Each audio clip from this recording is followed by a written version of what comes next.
Yes, the Angelystor, or as they actually say in Wales, the Angelystor. Before we actually delve into the film itself, can I just sort of go back in history a wee bit? You've been making films for a long time, I think, John. I've been actually making films since I was about 17, 18 when I first picked up an old Clockwork Quartz 5 Russian cine camera. So I've always been keen on filmmaking, and one of my passions really, and also I'm a regular cinema goer, always have been. And I've seen some of your films over the years in BIAFF and in other competitions as well.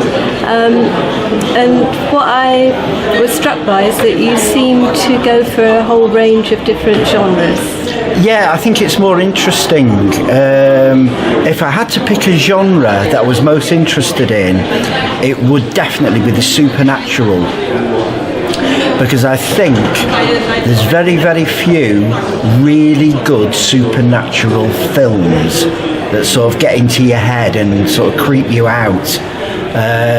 In a lot of these type of films, you see a monster, or it becomes you lose the tension. So I like to sort of play on the mind a bit with the supernatural angle. But yes, I like doing a variety of films, and I've also submitted 2 short documentaries that I made concerning football matches this time as well. The supernatural brings us quite neatly to Angelystor.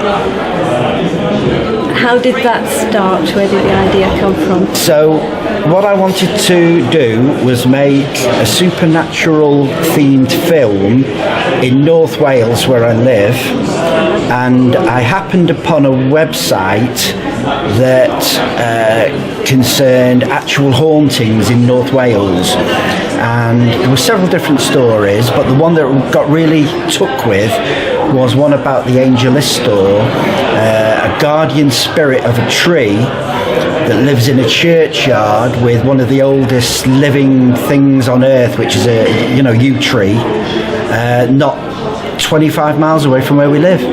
So it just seemed the natural thing to pursue. And you call it a documentary. It looks to me more like a docudrama. The whole idea was, I didn't want to give too much away about what the film was about.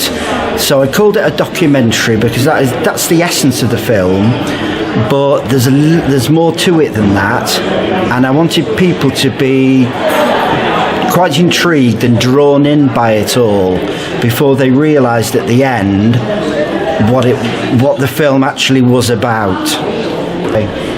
So it looks as though you had quite a small team of people working on the film. How did you get them together, and who were they?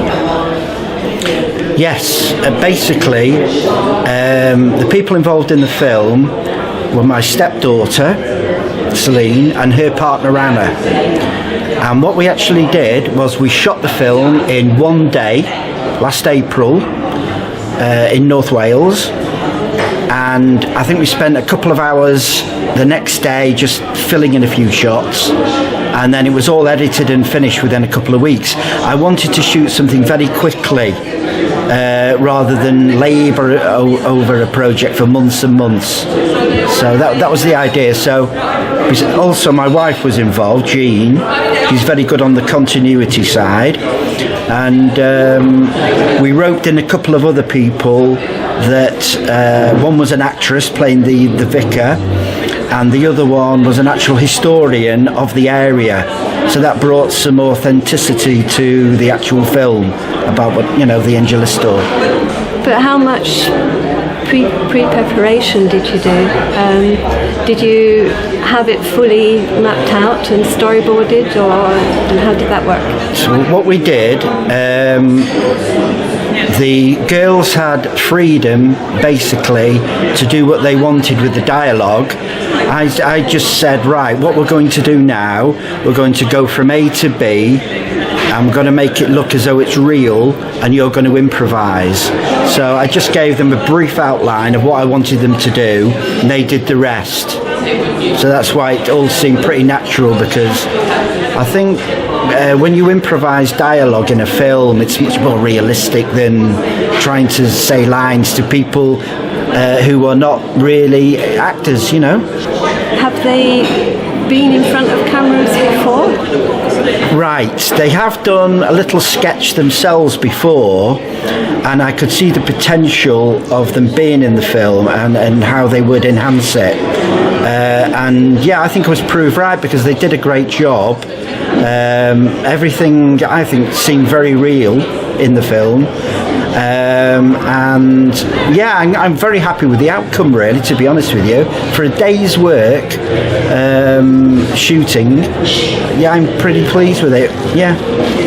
Is there anything else you'd like to tell us about the actual shoot? Or? Yeah, basically we went to the pub where we filmed in a few weeks before we actually filmed, and asked for their permission, for the landlady and the landlord, and to try and get some locals in there to fill in the background. So potentially we had quite a few people who were going to turn up on the day and make it look as though it was quite a busy pub. In the end, only one person turned up, and that was the historian, so it didn't really matter in the end, that. Also, the church sequence, I'd rang the vicar, and she knew about the legend, but she wasn't really interested in participating in the film at all. So brought in an actress to play the part of the vicar, and we didn't really have permission to film in the church, so we were pretty quick in what we did there, just in case anyone turned up. That's great. I think that's all I need to ask you about it. It's a really entertaining film. Thank you very much for your comments, Jan. Thank you.